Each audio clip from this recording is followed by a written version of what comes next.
बच्चों, कैसे हो? सबसे पहले तो वेलकम आप सभी का। हमारा इतने दिन बाद कम बैक हुआ है ना।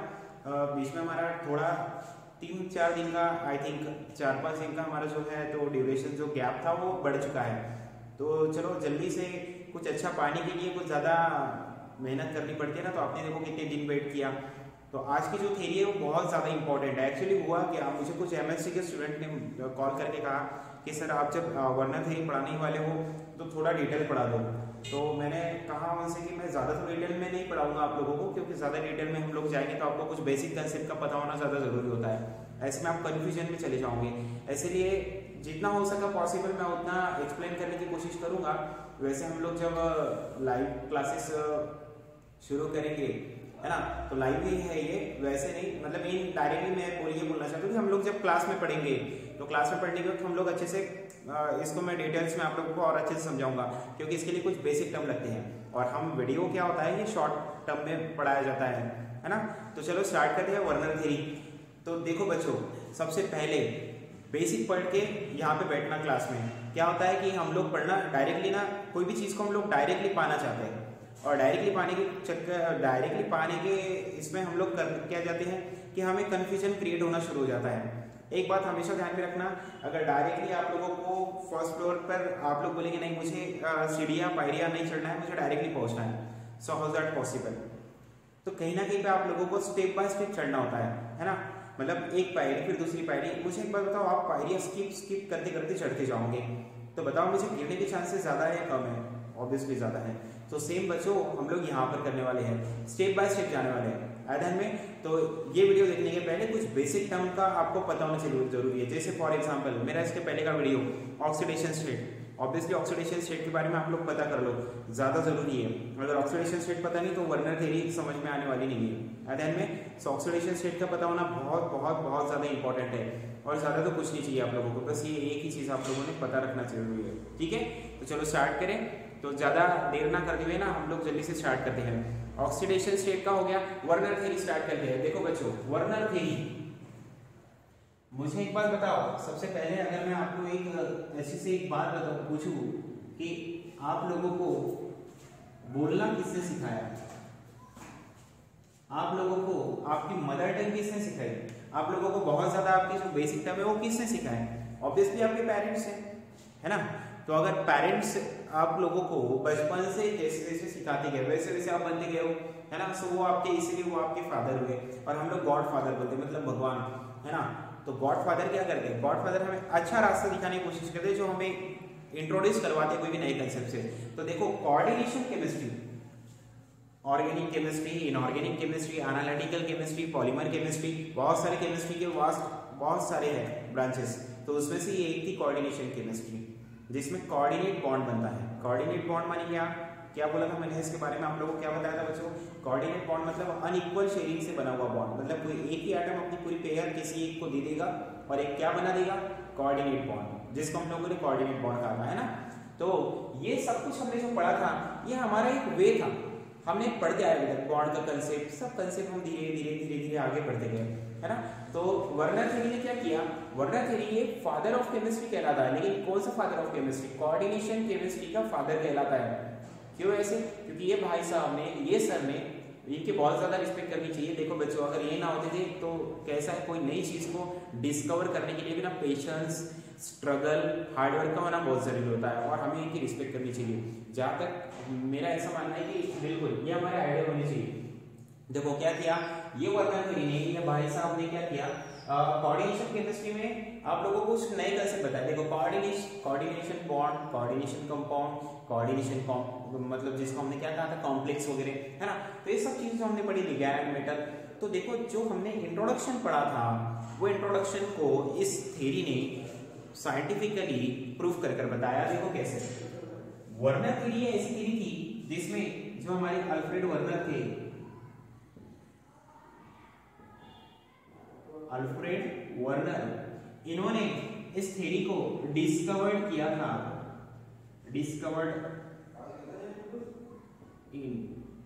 देखो, कोई भी चीज क्या होता है बच्चों, अगर आपको मैं पूछूं कितने साल के हो गए हो, आप जब 12th में हो तो ऑब्वियसली आपकी एज फैक्टर बहुत ज़्यादा इंपॉर्टेंट होता है। और वो जो एज फैक्टर होता है, मुझे एक बात बताओ, अगर गवर्नमेंट जॉब निकली कहीं पर तो वहाँ पे एज फैक्टर लिखा हुआ था कि इतने इतने एज तक लिमिटेशंस है।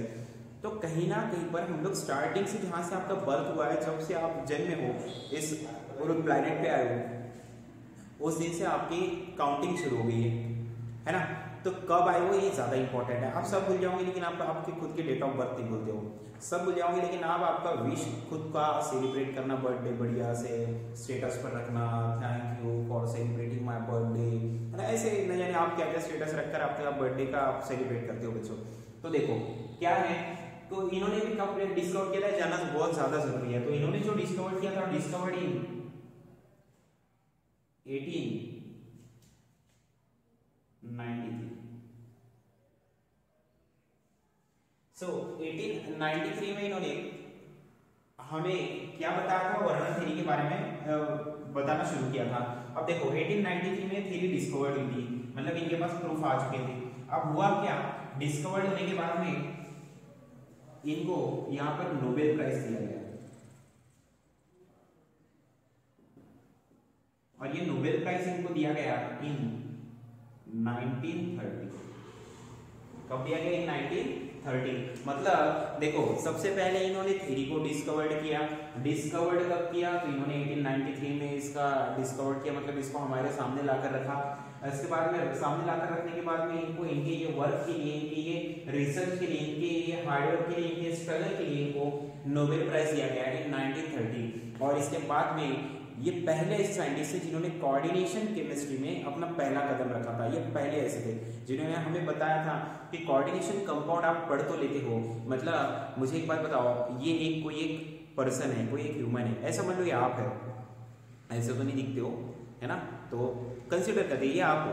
अब आप आए और आपने मुझे आकर बता दिया, मैंने आपको पूछा, आपने बोला मुझे सर कल मेरे घर पे ना चोर आए थे, ऐसा हो गया था, वैसा हो गया था। मैंने पूछा कैसे दिखते थे, क्या दिखते थे, कैसे थे, तो आप एक स्ट्रक्चर बताओगे, है ना, मतलब एक डिस्कवर्ड करोगे, एक थ्योरेटिकल बताओगे। लेकिन जब उस मेरे सामने आ जाएगा तो मैं बोल पाऊंगा कि ये कैसा है, ज़्यादा मोटा है, ज़्यादा पतला है, मतलब ज़्यादा हेल्दी है, कैसा है, टकला है, मतलब बाल है या नहीं है ना, हेयर है या नहीं है, उसके बाद में हैंडसम दिखता है नहीं दिखता है। तो ये सब चीजें मायने रखती है। सामने आने के बाद में आप उसका पूरा स्ट्रक्चर डिफाइन कर देते हो, है ना। तो कोऑर्डिनेशन केमिस्ट्री में जब अल्फ्रेड वर्नर ने हमें कोऑर्डिनेशन कंपाउंड के बारे में बताना शुरू किया, तो इन्होंने क्या कहा, इन्होंने स्टडी सबसे पहले क्या किया, कोऑर्डिनेशन कंपाउंड तो होते हैं, ये सभी को पता था।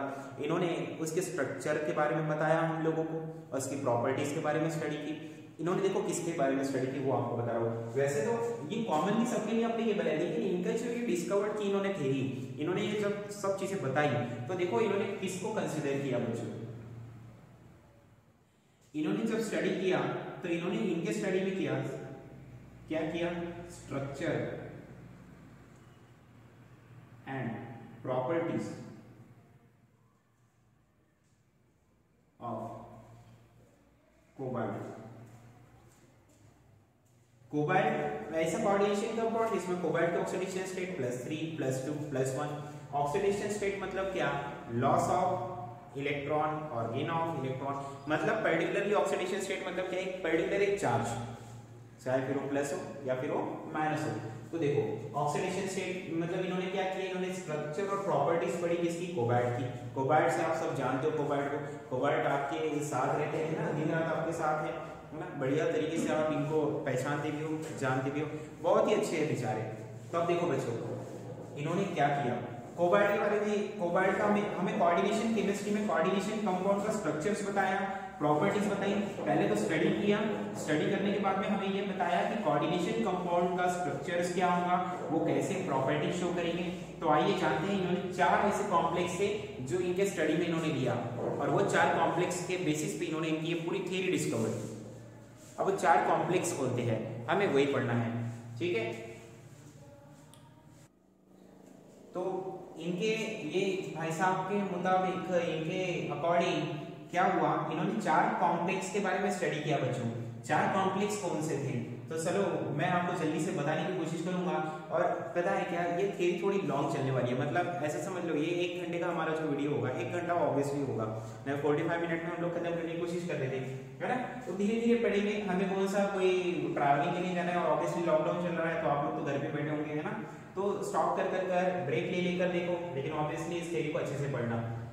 तो अल्फ्रेड वर्नर जो थे, या अल्फ्रेड वर्नर ने सबसे पहले हमें स्ट्रक्चर्स और प्रॉपर्टीज के इन्होंने स्टडी किया। स्टडी करने के बाद में थ्योरी इन्होंने स्टडी के उसके एविडेंस के बेसिस पे इन्होंने 1893 में थ्योरी को डिस्कवर किया, जिसके लिए इनको 1930 में नोबेल प्राइज मिला था। ओके, अब हम लोग जो है ये हम लोग अब आगे पढ़ने की कोशिश करेंगे। चलो आगे बढ़ते हैं। अब स्ट्रक्चर हो गया, फिर इन्होंने क्या कहा कि जो ट्रांजिशन एलिमेंट्स होते हैं, मतलब इनके मुताबिक, इनके अकॉर्डिंग इन्होंने कहा कि जो हमारे पास जो मेटल्स होते हैं, कोऑर्डिनेशन कंपाउंड में की बात कर रहा हूं, मतलब जो कोऑर्डिनेशन कॉम्प्लेक्स बनाएंगे, जो कोऑर्डिनेशन कॉम्प्लेक्स बनाते हैं, जो कोऑर्डिनेशन बॉन्ड बनाते हैं, ऐसे मेटल्स 2 तरीके की वैलेंसी शो करते हैं। आप खुद 2 तरीके की वैलेंसी शो करते हो। वैलेंसी मतलब कंबाइनिंग कैपेसिटी। आप खुद जो है तो आप भी क्या है 2 तरीके की वैलेंसी शो करते हो। कैसे 2 वैलेंसी कैसे बच्चों? तो अगर मैं बात करूं 2 वैलेंसी, एक आपकी, तो इन्होंने हमें 2 वैलेंसी के बारे में बताया। आप देखो आप भी 2 तरीके की वैलेंसी शो करते हो। वैलेंसी मतलब क्या? Combining capacity. अब देखो कैसे, आप जब घर पर खाना खा रहे हो, है ना, सभी खाते हैं, सभी को भूख लगती है। जब आप खाना खा रहे हो बच्चों, तो अगर आपकी मम्मी ने चटपटा कुछ बनाया नहीं है, ऐसे समझ लो जो हमारे लिए होते हैं आलू वांगे, सबको ही पता है ना, पोटैटो वगैरह पता ही है ना आप लोगों को। तो अगर आपने आलू वांगे, जो बहुत ही कम रेयरली लोगों के फेवरेट होते हैं, मेरे खुद के ही नहीं है, तो ऐसे में जब आपकी मम्मी ने बना दिया तो आप कितना खाओगे? अगर आपके पसंद का आपके घर पर नहीं बना है, आपको कितनी भी भूख रहे, आप कितना खाओगे? 1 रोटी, 2 रोटी या 3 चपाती, है ना। लेकिन अगर आप कहीं फंक्शन में गए, किसके घर पे गए, शादी में गए, क्या होगा? एकदम से जो 2 चपाती खा रहा था वो एकदम से कितना खाने लगता है? आप कुछ शौक होता है, घर पे तो इतना खाता नहीं है, यहाँ पे कैसे खा ले रहा है ना। तो अगर ज्यादा अच्छा दिखा, ज्यादा अच्छा कुछ रहा, तो आप ज्यादा खाते हो, किसी की भी, ये नॉर्मल रियल फैक्ट है। ऑब्जेक्शन बता देना मुझे। तो देखो जहां पे जितना अच्छा आपके लिए पकवान बने हुए हो, आप उतना ज्यादा आपकी भूख बढ़ जाएगी, आप खाने लगते हो। लेकिन जहां पे आपका मनपसंद का ना हो तो आप कम खाते हो, है ना।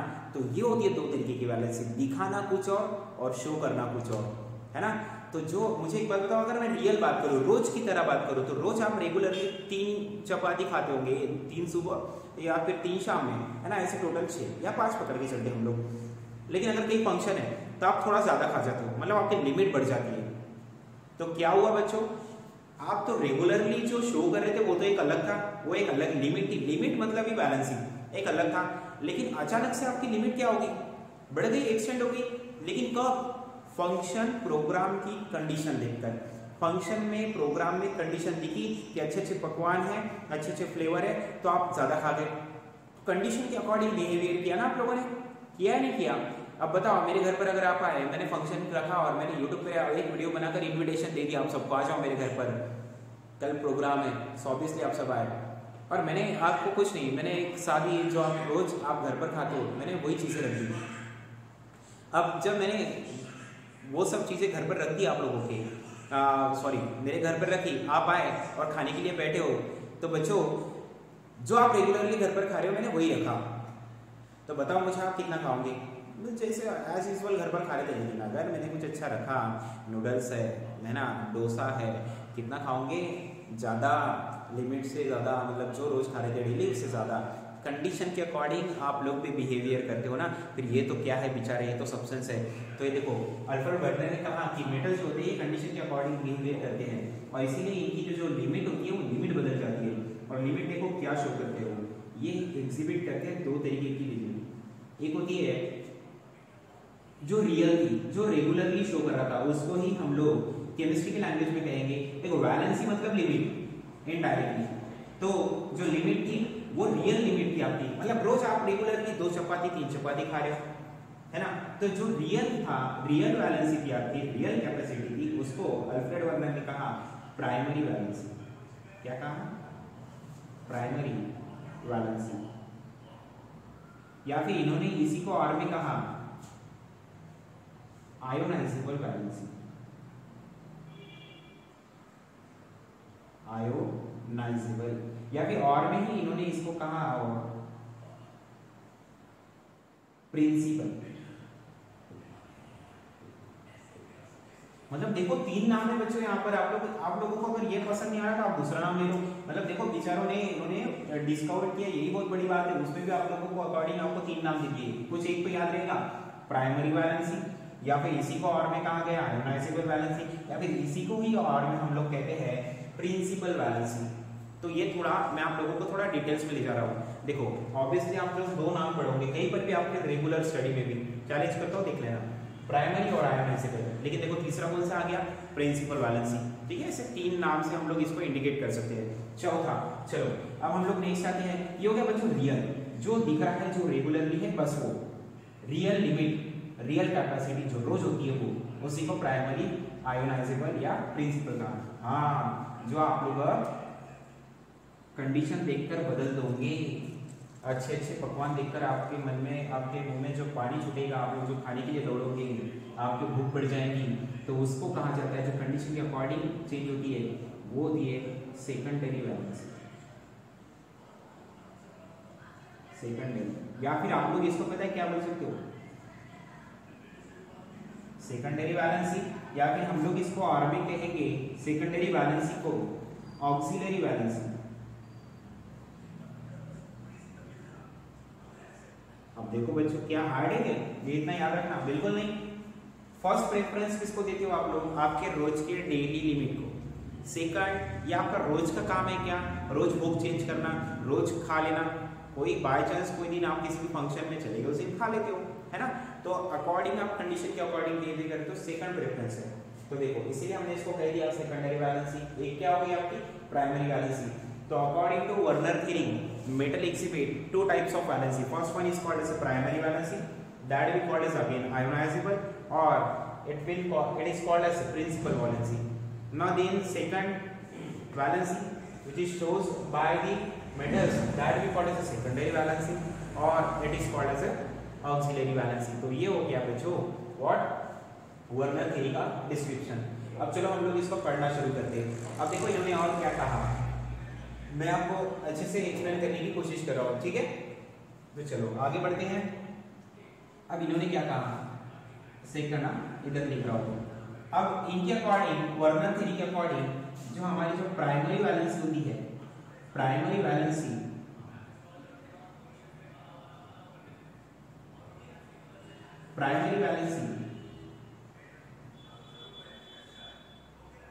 एक बात हमेशा ध्यान में रहे, कोई भी चीज जब आती है तो उसको रिप्रेजेंट किया जाता है। रिप्रेजेंट मतलब दिखाना, शो करना। मैं भी अगर आपको पढ़ा रहा होगा, यहाँ पे मैं आप लोगों को लर्न करवा रहा हूँ, आप लोगों को टीच कर रहा हूँ, है ना, तो अगर मैं आप लोगों को पढ़ा रहा हूँ तो मैं कुछ ना कुछ रिप्रेजेंट कर रहा हूँ ना। रिप्रेजेंट मतलब दिखाना। मैं इस व्हाइट बोर्ड की मदद से, ये मार्कर की मदद से आप लोगों को यहाँ पर लिखकर दिखा रहा हूँ कि वर्नर थ्योरी ने क्या क्या कहा। तो रिप्रेजेंट करना मतलब शो करना, दिखाना। तो प्राइमरी वैलेंसी हम लोग पढ़ रहे हैं, ये थियोरेटिकल हुआ, मैं बता रहा हूँ, आप सुन रहे हो, थियोरेटिकल है, देखा क्या नहीं। लेकिन जब आप इसको देखोगे तो बच्चों प्राइमरी वैलेंसी जो होती है इसको रिप्रेजेंट किया जाता है। Primary valency it is represented as, it is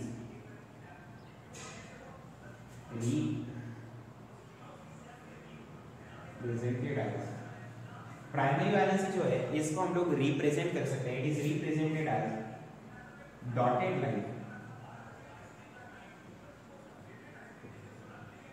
dotted line मतलब कैसी बच्चों, ठीक है। तो आप लोग डॉटेड लाइन से प्राइमरी वैलेंसी को क्या कर सकते हो, शो कर सकते हो। ये हो गया इसका रिप्रेजेंटेशन प्राइमरी वैलेंसी का। Okay, now then here is second. अब जो हमारी जो दूसरी है, नेक्स्ट है, वो है हमारी सेकेंडरी वैलेंसी। जिस तरह प्राइमरी वैलेंसी को दिखाया जा रहा है, मतलब कहीं पे भी अगर आपको ऐसा दिख जाए कोऑर्डिनेशन कंपाउंड में, तो तब समझ जाना अगर ऐसा दिखा रहे हैं इसका मतलब यहाँ पे मैं कोई भी एटम लिखूँ, दुनिया का कोई भी एलिमेंट लिख दूँ, अब ऐसे लाइंस के साथ जुड़ा हुआ है, इसका मतलब कौन सी वैलेंसी शो कर रहा है, प्राइमरी वैलेंसी। तो ऐसी सेकेंडरी वैलेंसी जो होती है, secondary valency it is represented as अब जो सेकेंडरी वैलेंसी है इसको हम लोग कैसे बता सकते हैं? Secondary valency is represented as solid line. Solid का आपको बताया होता है बच्चों, सख्त होता है ना, तो ये ऐसे ये होगी हमारी सॉलिड लाइन। ठीक है, इसको हम लोग डैश लाइन भी बोल सकते हैं ना, तो सॉलिड लाइन या फिर डैश लाइन। तो देखो सेकेंडरी वैलेंसी को हम लोग डैश लाइन से रिप्रेजेंट कर सकते हैं। ये सब वर्नर थ्योरी के डिस्क्रिप्शन पढ़ रहे हैं हम लोग, मतलब वर्नर थ्योरी देखो कितनी काम की है, और सच में बहुत ज्यादा बहुत ही अच्छे अच्छे कंसेप्ट, मुझे पढ़ते वक्त कितना मजा आया। 2 दिन से पढ़ रहा हूँ मैं इस थ्योरी को कंटिन्यू, और ये थ्योरी सच में बहुत ही ज्यादा बेस्ट है। तो ध्यान रहे सेकेंडरी वैलेंसी जो है इसको हम लोगों ने सॉलिड लाइन से रिप्रेजेंट किया है। ठीक है बच्चों, तो हाँ मैं सिखा रहा हूँ, मैं बता रहा हूँ, और मैं ज़्यादातर आपको पता है मैं खाने के एग्जाम्पल ज़्यादा देता हूँ मेरे रोज़ के क्लास में भी, है ना। अगर आप मेरे क्लास में होते तो ऑब्वियसली आप लोग रोज़ तो घर पर जाकर डिमांड करते ये खिला दो, वो खिला दो, ये बना दो, है ना। तो ऑब्वियसली ऐसा कुछ भी नहीं है बच्चों। तो चलो बड़े आगे, तो और ज़्यादातर तो खाने के अपनी परीक्षा से होकर गुजरना पड़ता है ना। जब तक आप कोई स्ट्रगल नहीं करोगे आप आगे कैसे बढ़ोगे, इसलिए मैं आपको वो स्ट्रगल करवाता हूँ। अगर आप खुद पे कंट्रोल कर पाओगे, वीडियो में अगर मैं आपको एग्जांपल समझा रहा हूँ, खाने के एग्जांपल ज़्यादा दे रहा हूँ, तो कोई ऐसा रहेगा वीडियो को स्टॉप कर देगा, खाने के लिए भाग जाएगा। तो कंट्रोल नहीं है ना खुद पर, कंट्रोल करोगे तभी तो कंटिन्यू सीख पाओगे। तो ये सब चीज़ें मैं आप लोगों को करवाता हूँ। आज एग्जाम्पल ठीक है, लेकिन इसको रियल लाइफ में अगर अप्लाई करोगे ना आप इस रियल एग्जाम्पल को, सच में छोटी बोल रहा हूँ बच्चों, आपकी इंप्रूवमेंट होना है। जो इसको सिर्फ एक एग्जाम्पल बोलकर लेगा वो एग्जाम्पल लेके ही रह जाएगा। मेरे टीचिंग के बहुत ज़्यादा वे हैं जिसमें बच्चों को ट्रेन भी करता हूँ और उनको बताता हूँ कि एग्जाम्पल के पीछे का मेरा इंटेंशन क्या था। अगर मैं ऐसे कॉमेडी ठीक है, लेकिन मैं इसके पीछे मेरे बहुत ज़्यादा एक इंटेंशन होते हैं कि बच्चों को कहना कि एक इम्प्रूवमेंट कराया जाए, एक लेवल पर लिया जाए।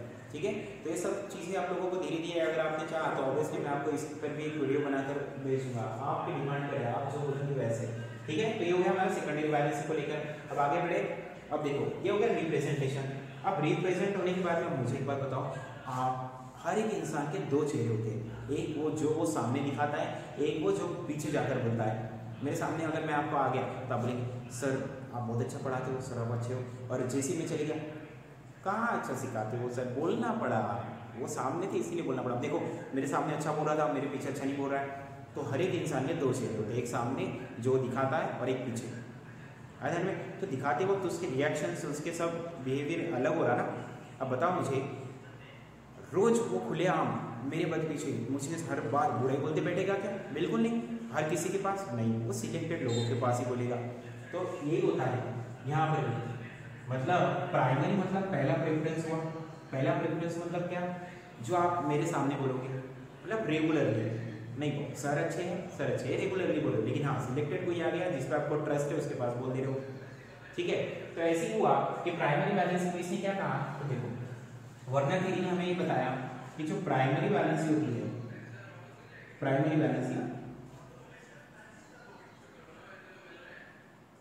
The atom which shows primary valency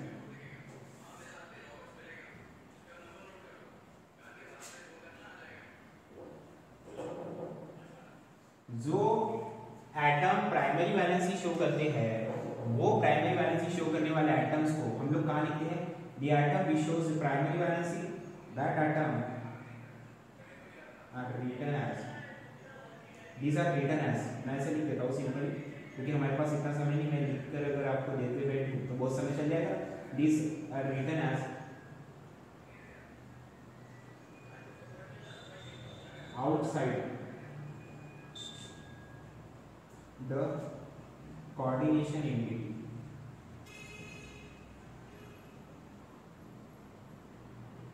अब कोऑर्डिनेशन एंटिटी क्या है? ये देखो याद होगा आप लोगों को, तो मैंने ये बताया था स्क्वायर ब्रैकेट, याद है? स्क्वायर ब्रैकेट के अंदर मैं कुछ भी लिखूं, कुछ भी इसके अंदर लिख रहा हूं, तो इसको ही हमने कहा था कोऑर्डिनेशन एंटिटी, या फिर इसको ही हम लोगों ने कहा था कोऑर्डिनेशन स्फीयर। तो जब हम लोग इसको कोऑर्डिनेशन एंटिटी या कोऑर्डिनेशन स्फीयर कह रहे हैं इसको स्क्वायर ब्रैकेट के अंदर, तो हमने क्या पढ़ा? The atom which shows primary valency, these are written outside the, मतलब आउटसाइड मतलब बाहर, तो अब इसको बाहर लिखेंगे आधा में। तो ध्यान रहे प्राइमरी वैलेंसी जो भी एटम बताएगा उसको हम लोग इसके अंदर नहीं लिखेंगे। मतलब एक डाउट आपका क्लियर हो गया। देखो कितना अच्छा, कितने विचार उन्होंने हमें कितने चीजें बताई। ये हमें डायरेक्टली बता सकते थे, लेकिन इन्होंने देखो हमें बहुत से बेसिक चीज़ें बताई। इन्होंने देखो क्या कहा कि अगर इसके अंदर एक कोई ज़्यादा हार्ड थ्योरी है ही नहीं, इसीलिए तो बोल रहा हूँ ना बहुत ज़्यादा बेस्ट थ्योरी है। इसके अंदर जो कुछ भी लिखा रहेगा, कोई भी एटम रहो, क्योंकि आप लोगों को अब बताओ, मुझे क्वेश्चन तो मुझे भी आया था जब मैंने इसे पढ़ना शुरू किया था कि अरे अब ये कह रहे हैं कि एटम मेटल दो तरीके की वैलेंसी शो करता है, एक होती है प्राइमरी, दूसरी होती है सेकेंडरी। सो अब प्राइमरी और सेकेंडरी में मैं किसको पहले कंसिडर करूँगा, कौन से एटम को डिसाइड करूँगा, which atom shows a primary valency, ये भी एक बड़ा डाउट था। तो उन्होंने वो हमारा जो डाउट था ना वो क्लियर करवा दिया। कैसे बच्चों, उन्होंने हमें क्या कह दिया, देखो उन्होंने हमें बोल दिया कि स्क्वायर ब्रैकेट के अंदर कोई भी एटम रहेगा ना दुनिया का कोई भी, वो प्राइमरी वैलेंसी बताएगा ही नहीं। हाँ, स्क्वायर ब्रैकेट के बाहर लिखा हुआ रहा तो वो क्या बताएगा, प्राइमरी वैलेंसी। ओके, अब देखो स्क्वायर ब्रैकेट के बाहर वाला। अब उसके बाद में इन्होंने और क्या चीज़ कही, बहुत ही ज़्यादा इंपॉर्टेंट है, आप ध्यान रखें। अब इन्होंने हमें नेक्स्ट और एक बताया, अब वो नेक्स्ट क्या था देखो,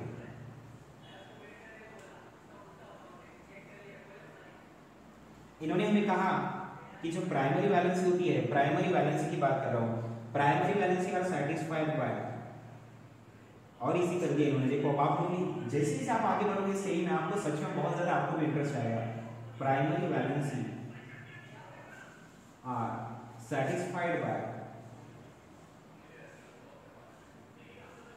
अब किसने सेटिस्फाइड किया, सेटिस्फाइड मतलब उसको पूरा करना, किसने पूरा किया, किसने उसको स्टॉप करवाया। तो देखो primary valency are satisfied by only anion, what, anion मतलब व्हाट, जिसपे निगेटिव चार्ज हो, कटायन मतलब पॉजिटिव। ऐसा एटम जिसपे निगेटिव चार्ज होता है उसी के पास एबिलिटी होती है, उसी के पास क्षमता होती है, उसी के पास ताकत होती है क्या करने की, मेटल के साथ प्राइमरी वैलेंसी शो करने की। मतलब दुनिया में हर जगह पे ऐसा नहीं होगा कि मुझे एक बात बताओ, आप सब जगह चले गए और सब जगह आप आपका जो दिखावट है, मतलब देखो मैंने अभी कहा दो तरीके के चेहरे, तो हर जगह पे आप लोग दो तरीके के चेहरे नहीं दिखा सकते। कोई कोई पकड़ लेता है कि नहीं तू गलत बोल रहा है, तू झूठ बोल रहा है, तू सामने अलग बात कर रहा है पीछे अलग बात करेगा। तो कोई कोई होता है जो हमें डायरेक्ट पकड़ लेता है। तो आप हर जगह पे नहीं बोल सकते हो, हर जगह पे नहीं दिखा सकते हो, है ना। तो उसके लिए ताकत होनी चाहिए, एबिलिटी होनी चाहिए, क्षमता होनी चाहिए, और वह एबिलिटी अनायन के पास होती है। अनायन मतलब ऐसा एटम जिसपे नेगेटिव चार्ज हो, बस ध्यान रखना वही होगा जो प्राइमरी वैलेंसी बताएगा। ध्यान में, मतलब अगर मैं पोटेशियम ले लूँ, मैं सोडियम ले लूँ, तो ये सब कैसे, ये पॉजिटिव है, मेटल से है। अगर ये स्क्वायर ब्रैकेट के बाहर लिखे हुए रहे, मतलब हमने जो पढ़ा ये स्क्वायर ब्रैकेट के बाहर, तो स्क्वायर ब्रैकेट के बाहर रहने के बाद बच्चों आप लोग ऐसे नहीं बोल पाओगे कि स्क्वायर ब्रैकेट के बाहर है इसका मतलब ये प्राइमरी वैलेंसी शो करेंगे। नहीं नहीं नहीं नहीं, बिल्कुल नहीं, दिस इज रॉन्ग। हाँ, प्राइमरी वैलेंसी अगर अनायन होता, नेगेटिव चार्ज होता तो ये प्राइमरी वैलेंसी, लेकिन वो तो मेटल है ना। मेटल मतलब जो पॉजिटिव चार्ज शो करे वो प्राइमरी वैलेंसी बताएगा नहीं। सिर्फ कौन बता सकते, अनायन। देखो और इसको हो गया आप लोगों के लिए याद है इनमें, मतलब अनायंस ही हो गए जो हमारी प्राइमरी वैलेंसी शो करेंगे, और अनायंस को स्क्वायर ब्रैकेट के उस साइड में लिखा जाता है। मतलब मैं अगर ऐसे स्टडी कर रहा हूँ तो मेरी राइट साइड, ओके, इधर साइड में हम लोग कटायन को लिखते हैं। किसको लिखते हैं, कटायन, मतलब पॉजिटिव चार्ज। देखो फॉर एग्जांपल अगर मैं आप लोगों को समझा दूं तो ठीक से ध्यान देना। अभी यहाँ पे लिखता हूँ, ओके, एग्जांपल K4 FeCN/6। अब देखो स्क्वायर ब्रैकेट के बाहर लिखा, ओके। अब देखो यहाँ पे पोटेशियम है, और ऑब्वियसली आपको पता है पोटेशियम दानी पुनी होता है, मतलब देने का काम करेगा, और जो देता है, जो दानी पुनी होता है वो होता है मेटल्स, और जो देता है वो उसके पास से, बेचारे के पास से हमेशा कम होता है। सो ऑब्वियसली इस पे चार्ज पॉजिटिव, आगे पॉजिटिव, और पॉजिटिव को हम लोग कटायन कहते हैं। अब जिसको हम लोग कटायन कह रहे हैं, जो पॉजिटिव को, जिस पॉजिटिव को हमने क्या कहा, that positive we will call as a cation, इसको हमने इस साइड लिखा। अब दूसरा एग्जांपल लेता हूं, CO NH3/6 Cl3। यही वो कंपाउंड था जिसके बेसिस पर अल्फ्रेड वर्नर ने पूरी स्टडी की और हमें पूरी थ्योरी बताई। तो देखो अब यहाँ पर सभी को पता है क्लोरीन जो है वो इलेक्ट्रोनेगेटिव है। इलेक्ट्रोनेगेटिव मतलब बहुत बड़े खतरनाक एलिमेंट होते हैं, छीनते हैं, और जो किसी से भी छीने उसके पास बढ़ता है, कम नहीं होता। बढ़ रहा मतलब अमीर बन रहा है, और जितना बढ़ेगा आप हो सकता है आप दे दो, आपसे किसी ने मांग ले दे दो, तो लॉस करने की टेंडेंसी बढ़ जाती है। अब जो खुद ही गरीब है वो सच में कितना लॉस करेगा, कितना देगा? मेरे पास अगर मांगने आता है, मेरे पास नहीं है तो मैं कहाँ से दूंगा? आया में। सो क्या होता है अमीर, अब देखो निगेटिव आ गया, और जो निगेटिव है उसको क्या कहा बच्चों अभी हमने? अनायन। तो देखो अनायन को उस साइड में लिखना, कटायन को इस साइड में लिखना, स्क्वायर ब्रैकेट में। ओके, ये एक नया कंसेप्ट पता चला। अब देखो प्राइमरी वैलेंसी क्या कहा? अब देखो स्क्वायर ब्रैकेट के बाहर जो है वो प्राइमरी वैलेंसी शो करता है, ये अल्फ्रेड वर्नर ने कहा। ओके, ये देखो ये सेंटेंस कह रहा है पूरा टोटल। अब स्क्वायर ब्रैकेट के बाहर ये भी है, स्क्वायर ब्रैकेट के बाहर तो ये भी है, क्या दोनों प्राइमरी वैलेंसी शो कर रहे हैं? नहीं। और उसने और एक कंसेप्ट ला लिया आप लोगों के सामने कि प्राइमरी वैलेंसी कौन बताएगा? जो स्क्वायर ब्रैकेट के बाहर लिखे हो। कहाँ लिखे हो? स्क्वायर ब्रैकेट के बाहर। स्क्वायर ब्रैकेट के बाहर कौन है बच्चों? अनायन। देखो जिसपे नेगेटिव चार्ज है, जिसपे नेगेटिव चार्ज है वो स्क्वायर ब्रैकेट के बाहर भी है और नेगेटिव चार्ज भी है, इसलिए वो क्या है? वो प्राइमरी वैलेंसी बताएगा। इस एग्जांपल में अगर मैं देखूं तो ये स्क्वायर ब्रैकेट के बाहर है, मतलब प्राइमरी वैलेंसी बता सकता, प्रोबेबिलिटी है, चांसेस है, लेकिन इस पे पॉजिटिव चार्ज है जिसको हमने कटायन कह दिया, इसीलिए ये प्राइमरी वैलेंसी बताएगा नहीं। आया ध्यान में? सो उससे और एक इजी कंसेप्ट कर दिया। देखो अब मैं नेक्स्ट दो टॉपिक में हम लोग तो इस थ्योरी को पढ़ेंगे, मैं यहाँ पे इस वीडियो को अब स्टॉप करने वाला हूँ। तो चलो अब देखो इससे नेक्स्ट हमें क्या बताया? अल्फ्रेड वर्नर ने हमें क्या कहा? अल्फ्रेड वर्नर ने कहा कि प्राइमरी वैलेंसी जो होती है, ये प्राइमरी वैलेंसी आप लोग डिसाइड कर सकते हो, मतलब कितने अनायन बाहर लगेंगे स्क्वायर ब्रैकेट के बाहर, कितने नेगेटिव एटम मैं साथ में जोड़ूं मेटल्स के, तो ये डिपेंड है मेटल की ऑक्सीडेशन स्टेट पे।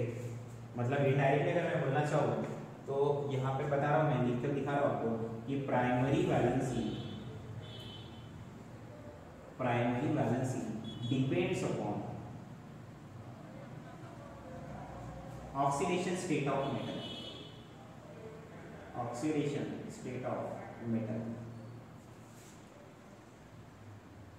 मतलब मेटल की जो भी ऑक्सीडेशन स्टेट होगी, मतलब मेटल जो भी इलेक्ट्रॉन्स को लॉस करेगा, मेटल जितने भी प्लस ऑक्सीडेशन स्टेट बताएगा, तो जितने भी प्लस चार्ज होगा, जितना भी प्लस चार्ज होगा उस मेटल पे बस उतने ही अनायन जोड़ देना।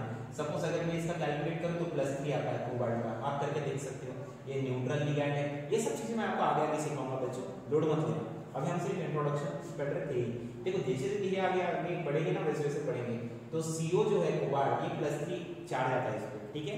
अगर इस पे +3 चार्ज आ रहा है तो बताओ मुझे इसके बाद जितना पॉजिटिव उतनी नेगेटिव, +3 आया तो कितने नेगेटिव? -3। तो देखो एक क्लोरीन पे एक नेगेटिव रहता है, ऐसे कितने लगाना पड़ेगा नेगेटिव? 3। तो देखो बराबर 3 क्लोरीन ले लिए। तो ये कहा अल्फ्रेड वर्नर ने कि जितने पॉजिटिव मेटल पे आएगा उतना ही नेगेटिव बाहर लगा देना, खत्म। तो कितना पॉजिटिव आया है इस पे कोबाल्ट पे? +3। तो मैंने कितने बाहर नेगेटिव लगा दिए? -3। 3 पॉजिटिव 3 नेगेटिव, कैंसिल हो जाएगा ना एक दूसरे को। 3 दे गए और 3 लेने वाले हो गए बैलेंस, लेकिन 3 देने आए, देखो 3 देने आए और लेने वाले 2 ही है, तो 2 ले लेंगे, बचा कितना है? बैलेंस हुआ क्या? नहीं, अभी अकेला बचा है। तो आया ध्यान में, इक्वल होना चाहिए, देना और लेना दोनों भी चीजें इक्वल होनी चाहिए, तो कोई बचता नहीं है, सब बैलेंस हो जाता है। आया ध्यान में? तो ध्यान रखे जितने इस पे मेटल पे चार्ज होगा, मैं और एक बार कह रहा हूँ, जितना मेटल पे चार्ज आएगा पॉजिटिव उतने ही नेगेटिव बाहर लगा देना, खत्म। मतलब प्राइमरी वैलेंसी जिसको हमने कहा कि स्क्वायर ब्रैकेट के बाहर लिखना, जिसमें हमने पढ़ा कि नेगेटिव के पास वो एबिलिटी होगी कि वो प्राइमरी वैलेंसी बताएगा। तो कितने नेगेटिव लगाना? उतने ही नेगेटिव लगाना जितना मेटल पे पॉजिटिव चार्ज होगा। हो गया? देखो मैं पहले वीडियो की स्टार्टिंग में कहा कि ऑक्सीडेशन स्टेट का पता होना जरूरी है, और ऑक्सीडेशन स्टेट का पता होना बहुत ज्यादा इंपॉर्टेंट है। देखो कितना काम में आ रहा है। वैसे मैं आगे आप लोगों को ये सब करवाऊंगा, don't worry about it. Okay, so इसको आप थ्योरी अभी फिलहाल कंसीडर करो, मैं आगे आपको एग्जांपल लेकर बहुत बढ़िया वैसे हम लोग इसको समझेंगे और टैली करेंगे, ठीक है। तो ये था हमारा अभी तक का टॉपिक। अब जो सेकेंडरी वैलेंसी होती है इस पे डिपेंड है, कोऑर्डिनेशन नंबर, मेटल शो करेगा, है ना, कितने एटम लिगैंड जोड़ेगा, ये सब चीजें हम लोग जो है ये आगे के नेक्स्ट वीडियो में हम लोग इसको अच्छे से पढ़ेंगे। अभी तक के लिए मुझे तो भी ऐसा लगता है सफिशिएंट कि इसको दो बाइफरकेट कर पढ़ना चाहिए हम लोगों ने, है ना, क्योंकि अब इसके आगे का जो है मेन पिक्चर अभी बाकी है मेरे दोस्त, मेरे बच्चों। आया ध्यान में? अभी ये जो था ये सिर्फ हम लोग अभी तक सिर्फ स्टोरी पढ़ रहे थे, अब एक्शन का टाइम है, और एक्शन हम लोग पढ़ेंगे इंटरवल के बाद। और इंटरवल कब है? अभी पढ़ेंगे कब? नेक्स्ट वीडियो में। तब तक के लिए बेस्ट ऑफ लक, अच्छे से वेट करो और वीडियो में ज़रूर लिखना क्या डिफिकल्टी है क्या नहीं है। तो सच में अगर पसंद आया हो तो आपके कलीग को, आपके आसपास जितने भी बच्चे अभी लॉकडाउन में घर पे बैठे हैं उनको सबको शेयर करो। ये मत सोचो कि वो आपके ट्यूशन में नहीं है, वो आपके क्लास में नहीं है, नहीं, हमें हर एक की मदद करनी है। We all are Indians. Okay, so take care, good luck, खुद पर ध्यान दो और लॉकडाउन में ज़्यादा बाहर मत निकलो बच्चों, और निकले तो भी प्रोटेक्ट करो खुद को। ओके, ठीक है, टेक केयर, बाय।